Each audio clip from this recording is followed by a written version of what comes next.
God. Good, good. Good, good. Good, good. Good, good.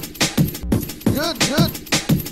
Good, good. Good, good. Good, good.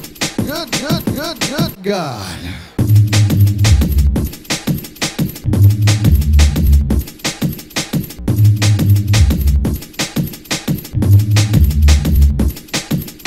Come on, cut the crap.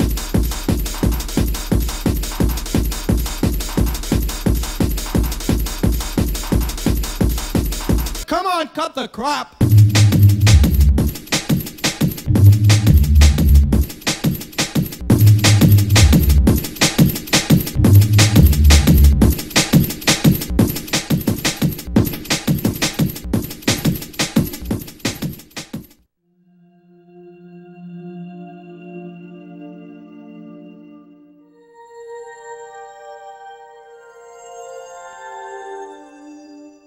To learn just a bit of Kung Fu is quite simple. But to be good,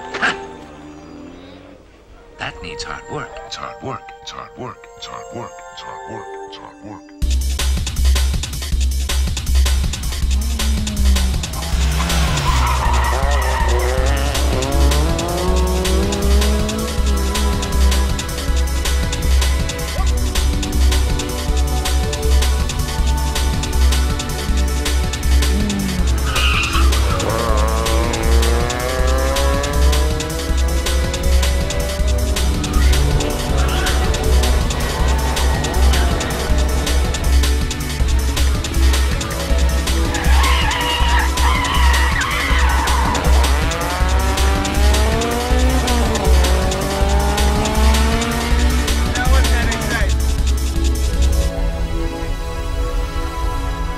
To learn just a bit of Kung Fu is quite simple.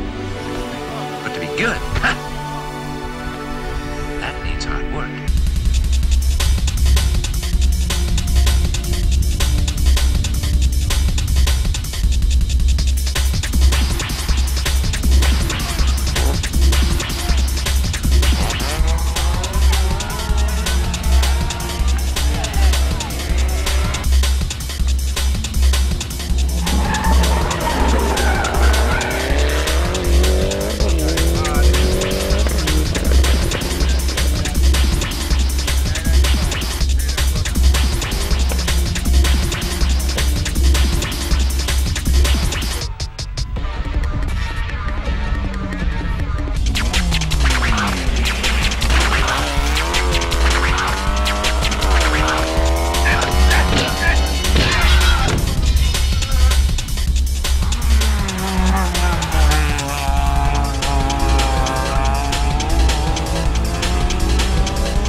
bit of Kung Fu is quite simple. But to be good, that needs hard work. Don't come over the back. Come on. TV shot and follow through.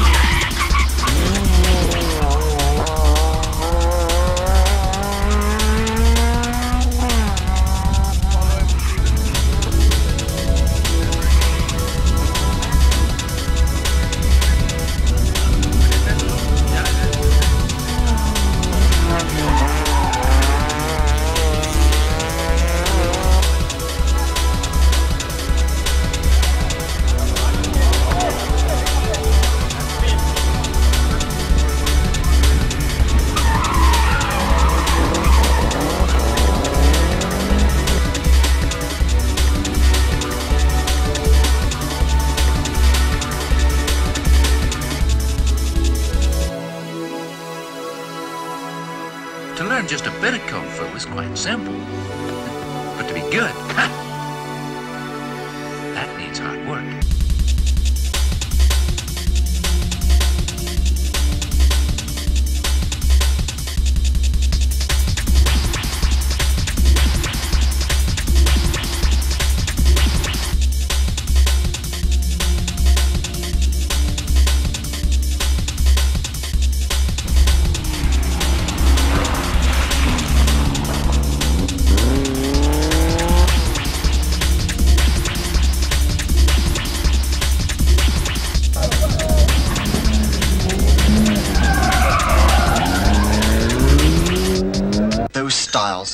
were illegal and deadly.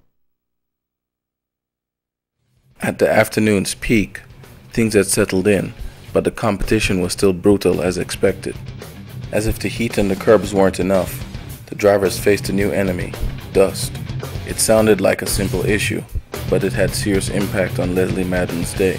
Well, the last corner down there, the road kind of dusty. Came down, went on the brakes, car started to slide. Couldn't stop it. Went into the curb, broke the controller. So, fortunately, I'm out. The dust, however, wasn't a surprise. Yes, you know, it was there and we spoke about it, and unfortunately I was the one with caught, so it got. Madden wasn't the only one with an opinion.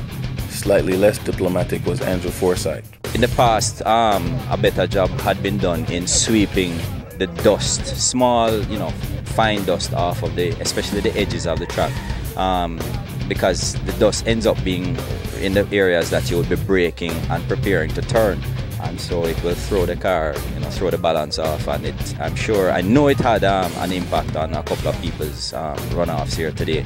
I encountered it, but basically I was lucky enough to avoid it and deal with it.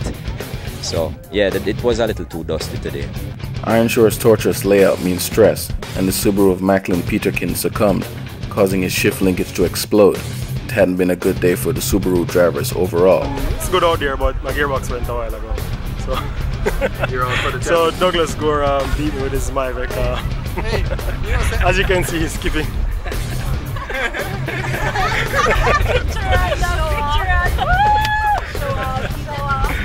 Yeah, so I'm out for the day. For the organizers of the event, they were reveling in their success in attracting top talent to the series. Andrew Forsyth comments on the resurgence of the two-wheel drive class. It's good to see so many people back in the class though. I've always thought that was where the real fun is, especially on tarmac. On dirt is a whole different thing, but it's good to see so many people getting back into the F2 class. I guess economics of the country are forcing some people to have to downscale their budgets and stuff like that, so I think it's good. I love the competition, so I don't mind it at all.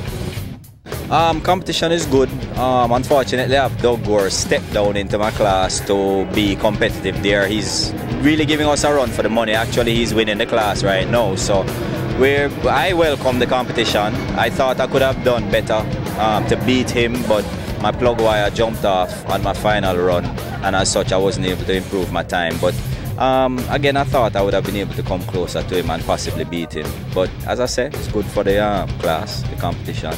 And I hope to see some more grids or see some more long lists of entries in my class so that we can have some keen competition.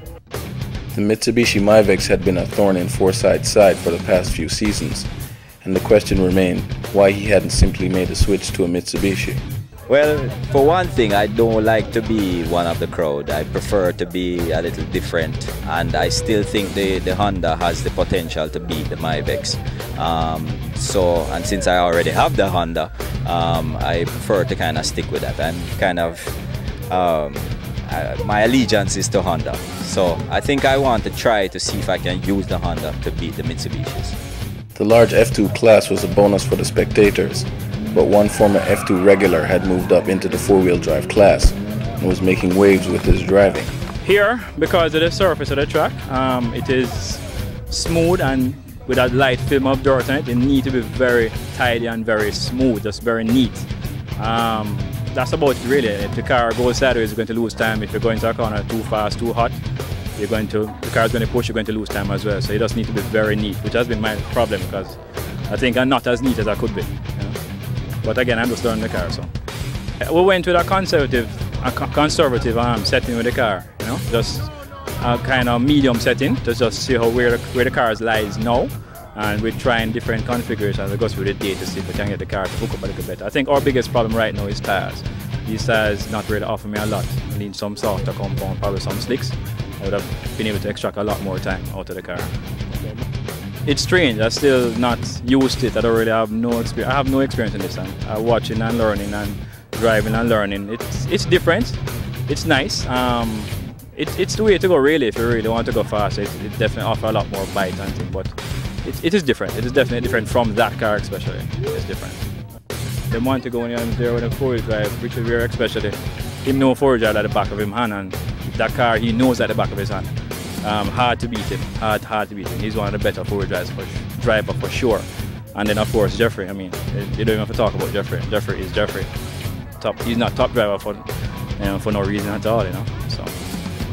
Despite accolades from rivals, Richard Ware, winner of round 1, wasn't celebrating victory number 2. Not too good, not too bad. I came second, which I expected to be in second. Jeffrey gave me a good whopping today. So I'm satisfied with second place. With qualifying done, the fight would move on to the championship laps.